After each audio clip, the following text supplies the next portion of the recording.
Good morning. Welcome to a timely and comprehensive update on the latest developments in China's economy. Today is Friday, September 20th, 2024, Eastern Standard Time. What happened in China last night? Thank you for tuning in to China Finance Morning News.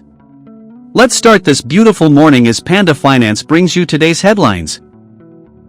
Here are the top financial news stories from China this morning. Frowny face. Apple and Huawei go head-to-head with the simultaneous release of the iPhone 16 and Huawei's triple-fold smartphone in China, with mixed sales results. China's loan prime rate, LPR, remains unchanged for September, with the 1-year rate at 3.35% and the 5-year rate at 3.85%. Chinese state media published an editorial titled "Illegal Acts of Violence Must Be Severely Punished," condemning a violent incident in Shenzhen targeting Japanese children. China and Japan have reached an agreement on the release of nuclear-contaminated water from the Fukushima Daiichi plant, with China set to gradually resume imports of Japanese seafood that meet regulatory standards. Meituan, China's largest food delivery company, reported having 7.45 million couriers, with average monthly earnings for couriers in first-tier cities at 7,354 yuan, $1,010. But sales revenue for Black Myth, Wukong, a AAA Chinese video game, has reached $961 million. On the day of its release, Huawei's triple-fold smartphone sparked a rally in Huawei-concept stocks, leading to a surge in stock prices. Controversial far-left figure Sima Nan's endorsement of Xifeng Baijiu faced backlash from Chinese netizens, leading to widespread boycotts. Cisco's Dalian branch laid off approximately 300 employees, offering severance packages short of the N+7 standard. China's A-share market saw mixed movements across major indexes, with the Shanghai Composite rising for the third consecutive day. Here are the details. Frowny face. Apple and Huawei went head-to-head with the simultaneous release of their flagship devices in China, the iPhone 16 and Huawei's triple-fold smartphone. Sales results, however, differed significantly. At 8 a.m. Beijing time on September 20th, Apple's latest iPhone 16 series officially launched at Apple stores across China. Reporters at stores in Shanghai and Beijing observed long lines of consumers waiting to purchase the new devices. Several customers noted that the updates to this year's iPhone were not particularly groundbreaking, and features like AI capabilities wouldn't be available immediately. Despite tempered expectations, many cited brand loyalty as the primary reason for choosing the new iPhone.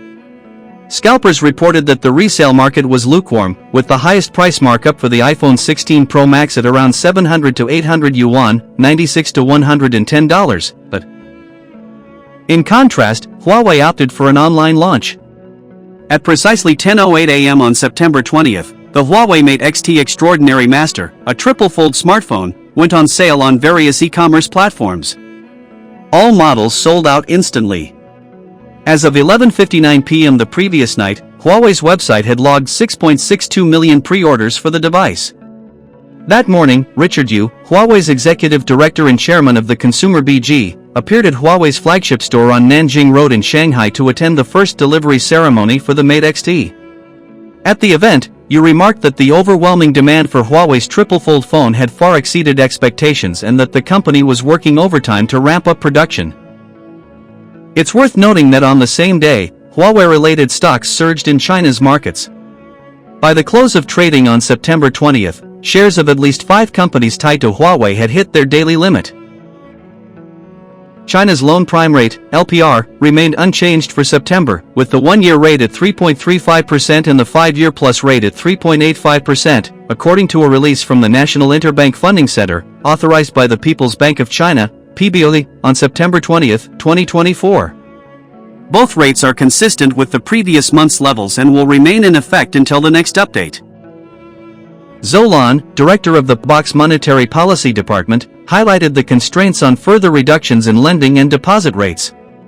He pointed to the impact of bank deposits shifting towards wealth management products and the narrowing of banks' net interest margins. Zhou emphasized that the central bank will closely monitor the effectiveness of its policies, adjusting the strength and timing of monetary policy interventions based on the pace of economic recovery, progress towards key targets, and specific macroeconomic challenges. China's state media published an editorial titled "Illegal Acts of Violence Must Be Severely Punished," condemning a violent incident in Shenzhen targeting Japanese children.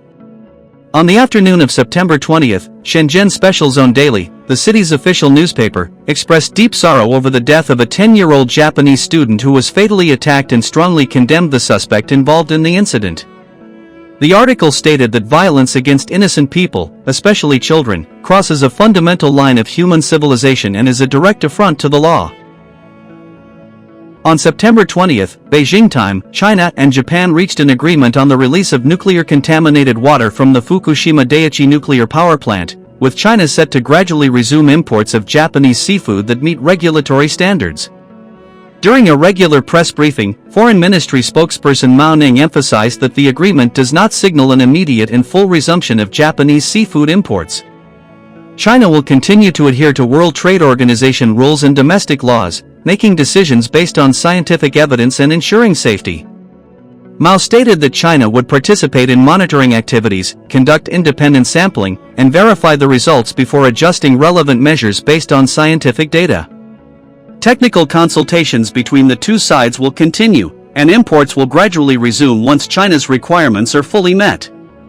The outcomes of these discussions and any policy adjustments will be promptly communicated to the public. According to a report from Daily Economic News, Meituan, China's largest food delivery service, employs a total of 7.45 million couriers. Among these, approximately 11%, around 819,500 riders, completed orders on more than 260 days in the past year.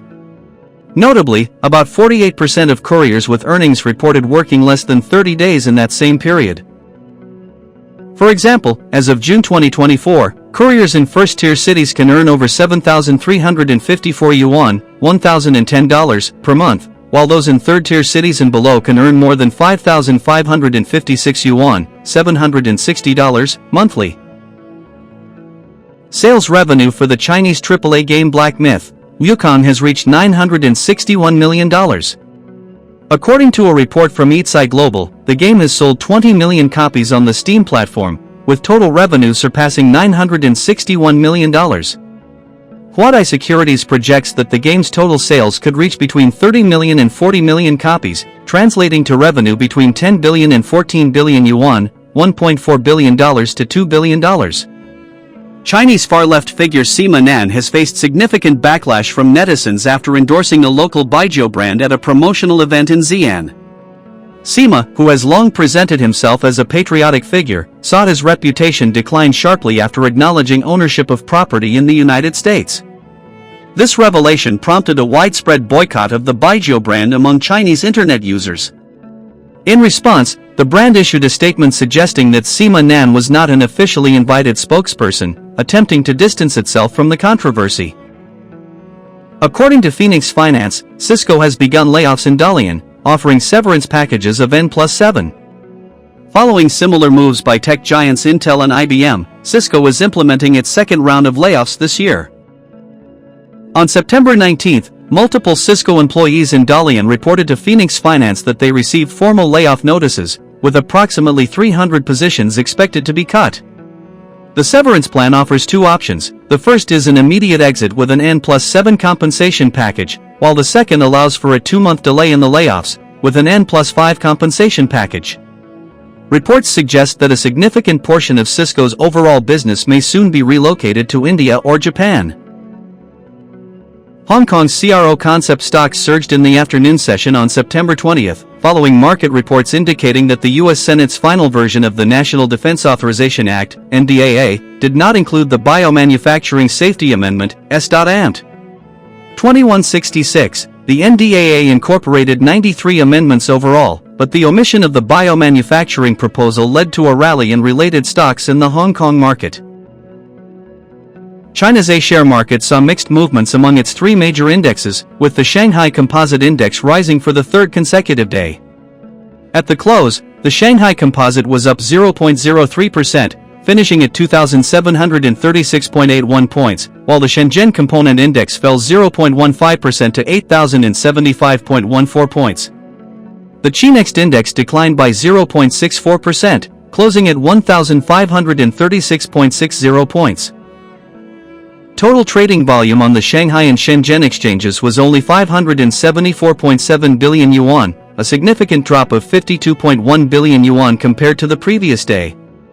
Notably, the 4 ETFs tracking the CSI 300 index combined for over 20 billion yuan in trading, marking the highest volume in 2 months. In sector performance, gains were limited and losses were more prevalent, with telecommunications services, precious metals, real estate services, software development, and real estate development sectors leading the gains. In contrast, shipbuilding, wind power equipment, healthcare services, photovoltaic equipment, and battery sectors saw the largest declines. Thank you for tuning in to today's financial news. We look forward to seeing you again tomorrow.